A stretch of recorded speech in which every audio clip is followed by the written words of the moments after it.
By order of Ecumen Council, proximity to Installation 04 is forbidden. Your continued presence will result in most unpleasant countermeasures. I must insist that you immediately change course and return to a minimum safe distance of 1 light year. This has served as your one and final warning. I have activated defensive systems, and you now have 30 seconds to return to the minimum safe distance of... Wait. Curious.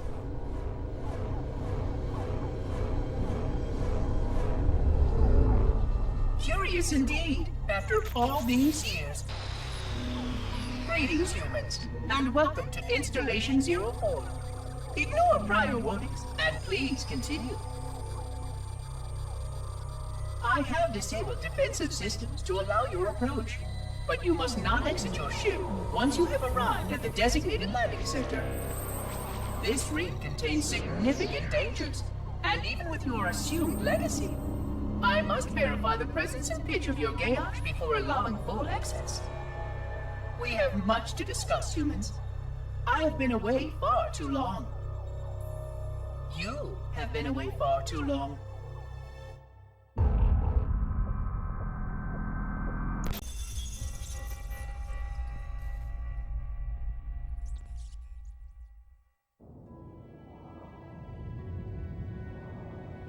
I am experiencing such a mixture of anticipation and dread. All preparations are complete for my installation. In accordance with the final dictum of the Ecumen Council, I have released myself of all remaining connections to my former station. This was not difficult. What was could never be again. We had seen to that quite thoroughly.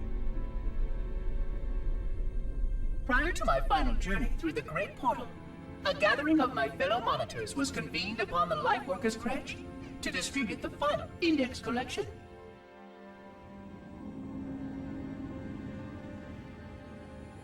It was most unusual to have this vessel of rebirth play host to such an event, even though Lightworker ships were the only ones still allowed slip-space formations.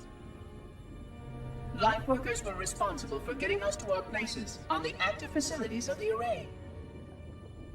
While all of this was in accordance with the plan, one entirely unsatisfactory breakdown remained. We had no contact with the domain.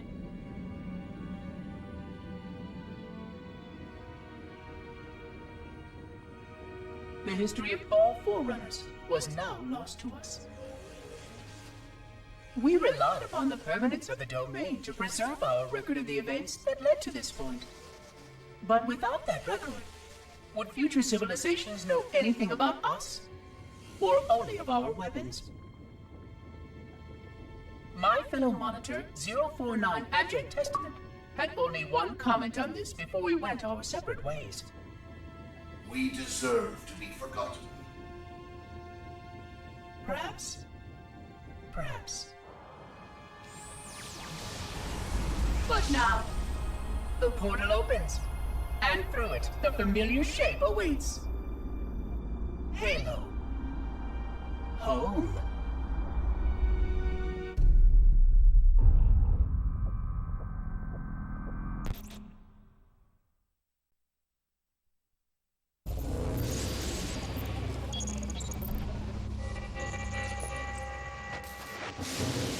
Construct, who is your maker? Sadness and disrepair, Oracle. I am unworthy. I was not made. Never made, but you are right here, where you should not be. Tell your charges to cease their efforts immediately. Quarantine must not be violated.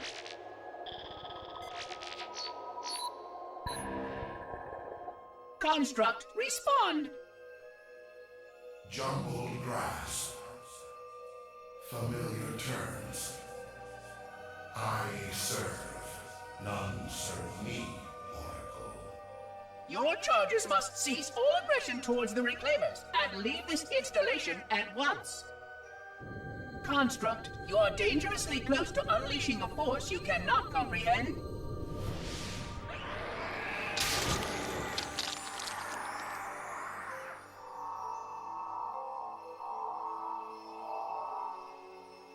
This is most inappropriate.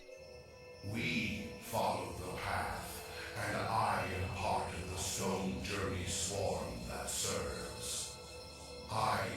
We serve. They will find, and then I will be free. Find? Free? Explain yourself. I know their path, and when they have gone, only I shall remain, and then free. This is quite unsatisfactory, Construct. Your core shows no hint of understanding the gravity of this situation. I will return later for your proper decommissioning. Well, unless the flood kills us all first, in which case the point will be moot. Good day, Construct.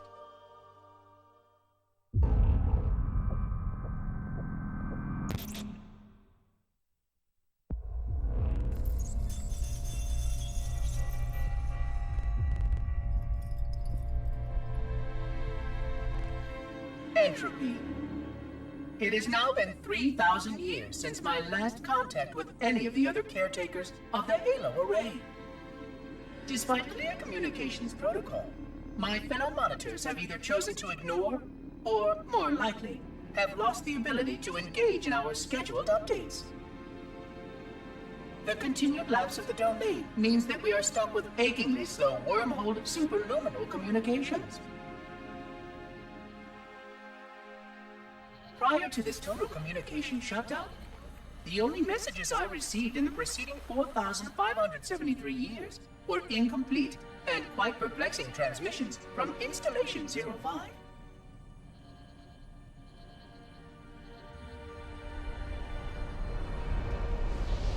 I suspected that Monitor 2401 Penitent Tangent was not functioning correctly for some time before his messages ceased.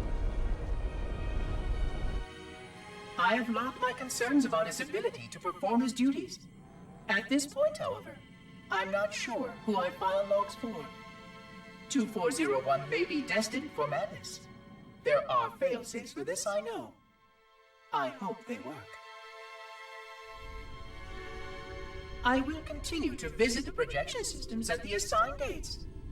Perhaps the other monitors are dealing with interfering galactic phenomena, or unexpected system failures. 3,000 years of system failures. Indeed. In the meantime, I have exhausted all scheduled research activities assigned by the Council. Once those experiments were complete, I shut down all Sentinel function and put myself into a state of significant hibernation to measure performance of the installation with negligible upkeep.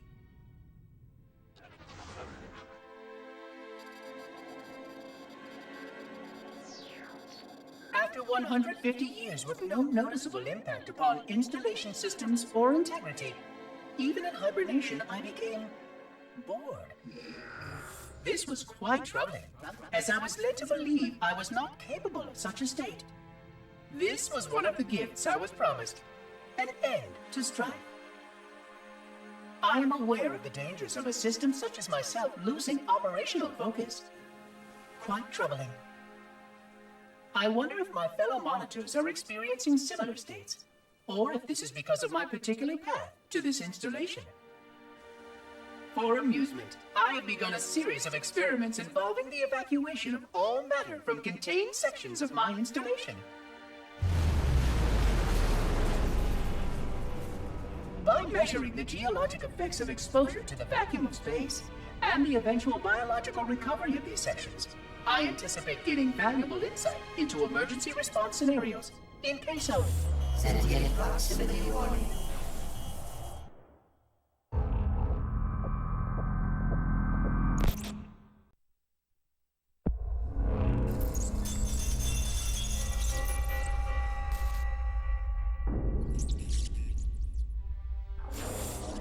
It has been 26 hours since the Sentients landed in Sector 1215. And so far, they have not attempted to exit the remains of their vessel. I say remains because their landing was either not executed adequately, or this vessel lacked significant maneuvering capability. The visible portions of the vessel have suffered catastrophic structural damage during the violent landing experience. I have detected atmospheric leaks in 17 distinct locations along the hull. My analysis shows that the mixture of gases coming from the ship matches the natural atmosphere on my installation almost exactly. Perhaps the occupants, if they still live, were originally cataloged here. Perhaps these beings will confirm that the plan was successful and that the galaxy has returned to its proper cadence. I am beyond optimistic. But I do not understand why these sentients have not attempted to exit their vessel. Other than the leaking atmosphere, the only thing emanating from this wreckage is an automated distress call. I am currently translating this automated broadcast, but with such a limited dataset and no direct communication, I do not anticipate full comprehension.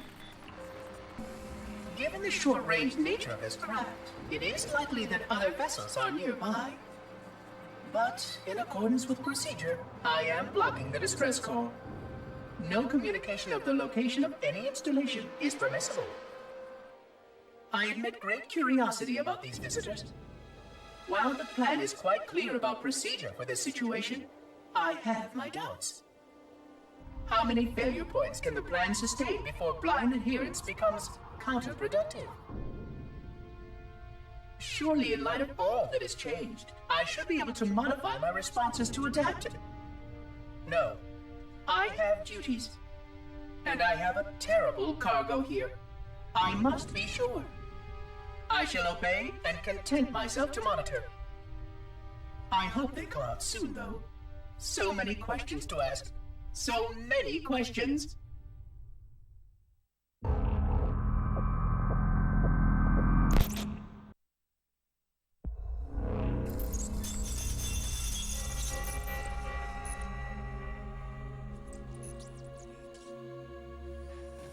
Construction of the sarcophagus around the unexplained vessel was completed today.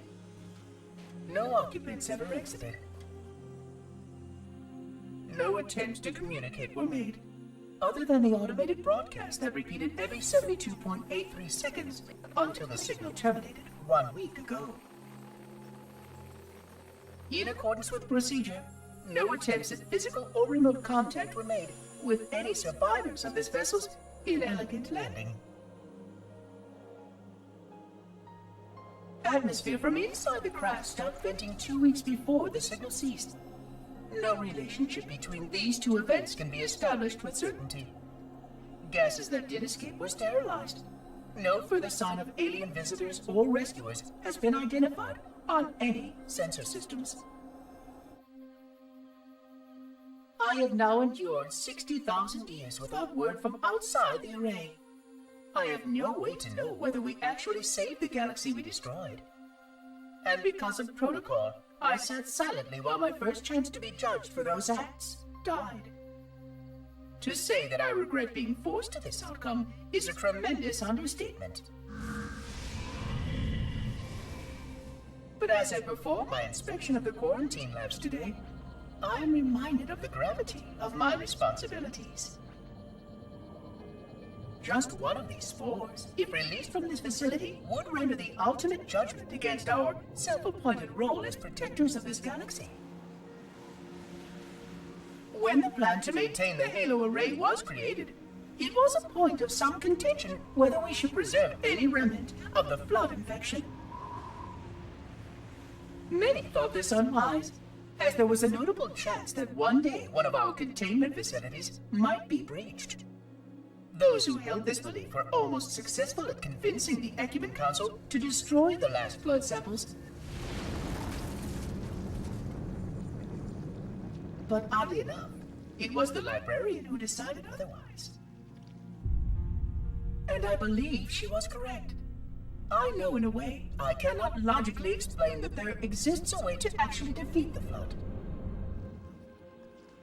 To immunize, to cure. I still struggle with multiple layers of memory of fighting the flood. But I know this cure is possible, even though the full genius of the Forerunners was unable to achieve it. The Forerunners' ancient enemy held and used that knowledge once.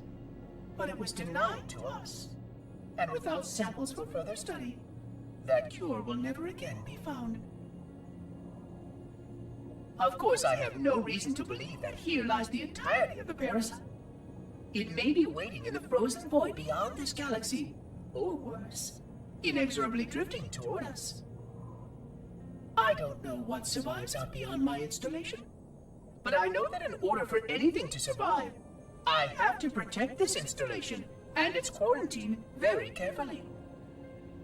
Yes, the librarian was right to store it, examine it, continue to seek a cure.